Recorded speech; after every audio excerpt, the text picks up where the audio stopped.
it's Michael Weikath of Helloween, and you're listening to metalstorm.net. 10 days into the 7 days into a 10-day tour. How has it been going so far? So far, it's been running great. We have everything organized by our tour manager, who has like lots of experience touring the States with, except the likes of them and stuff. And so he knows his way around here. He also lives here in Nashville, Tennessee.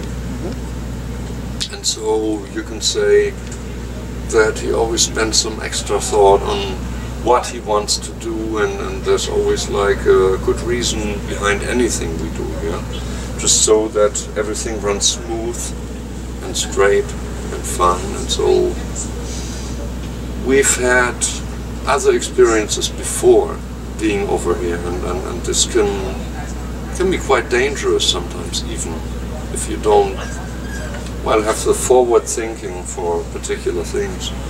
Like you go to a club and they don't have the expertise or the knowledge or whatever, and then sometimes it's just little things like you don't have anything to eat, or you don't have a toilet, or stuff like that.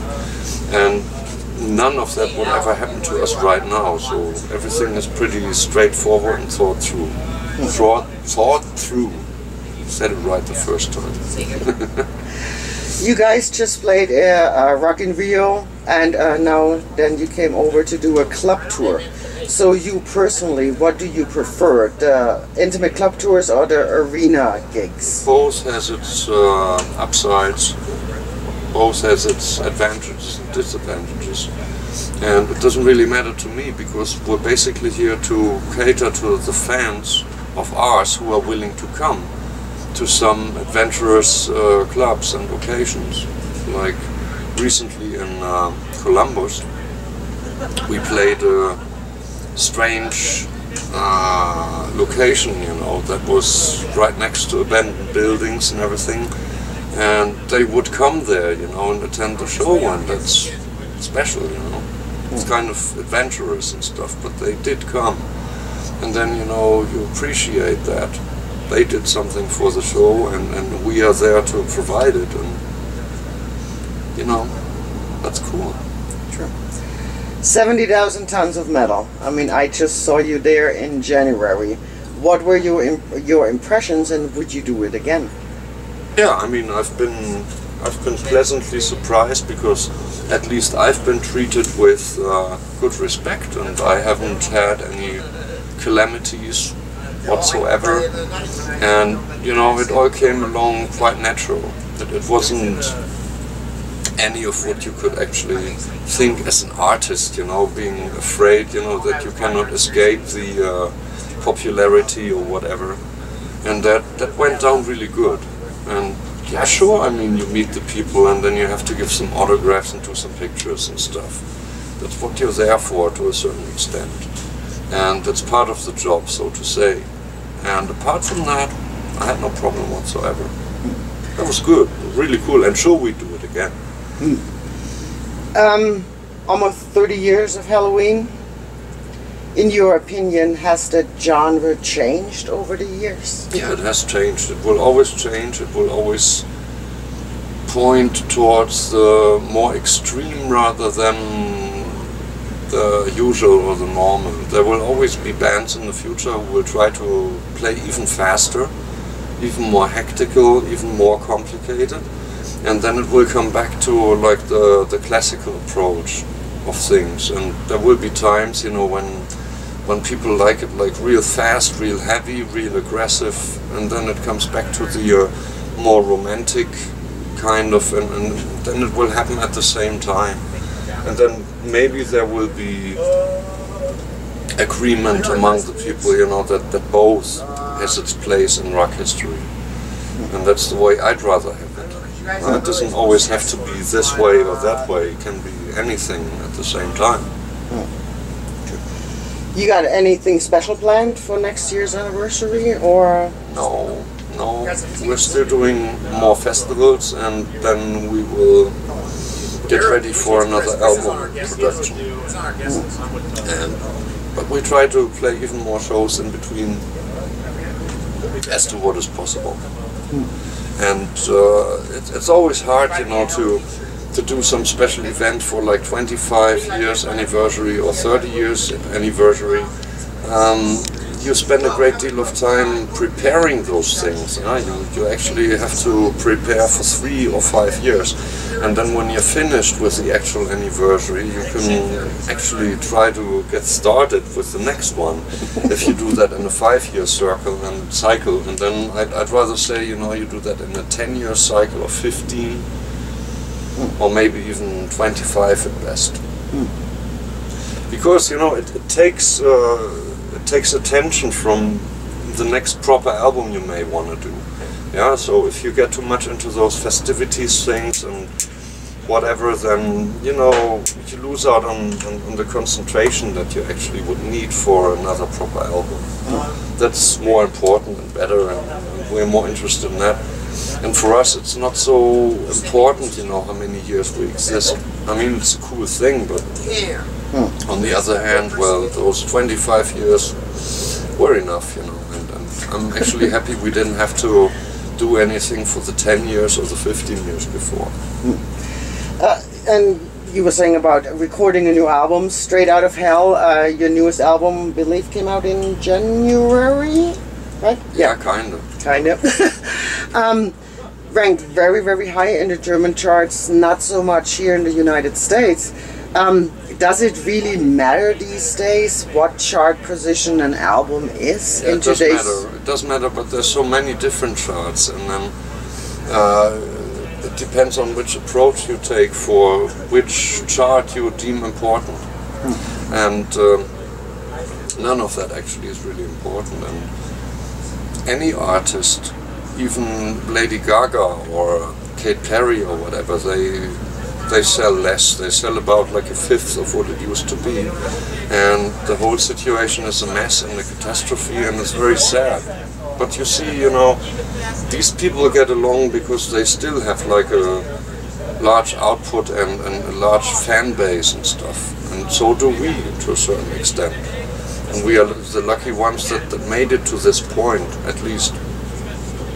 And so, well, chart positions are important, but on the other hand, there's rather people here, you know, who listen to Avenged Sevenfold, which basically is the same kind of music we do, and, you know, people like it, and that's like an indicator for you that you're doing good, that you're doing the right thing. You know. Well, and with Straight Out of Hell being your 14th album, is it getting harder and harder to come up with fresh material? No, it's just, you know, always getting more difficult to outdo yourself. Yeah? So, because like you got a real great track, but you know, we basically started this business because we were so arrogant and we assumed that we could do that because we were so full of energy in the beginning that you go like, oh, I can write 30 or 300 super great classic tracks. I can do that. Everybody thought so. And then, well, it's getting more and more difficult, but eventually, you know, we have that Straight Out of Hell, which is one of the best albums we've ever done. And so, hey, that's cool. That's a thing to look backward to and forward to the next one.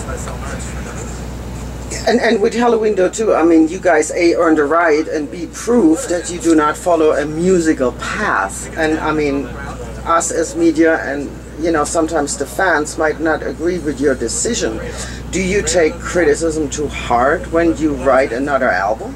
No, actually, you know, the time to follow a particular path, or if grunge or something else or death metal is hip, you know, then to change and cater to that direction just for the sake of maybe selling something that's considered hip or in at that time, I think is a mistake.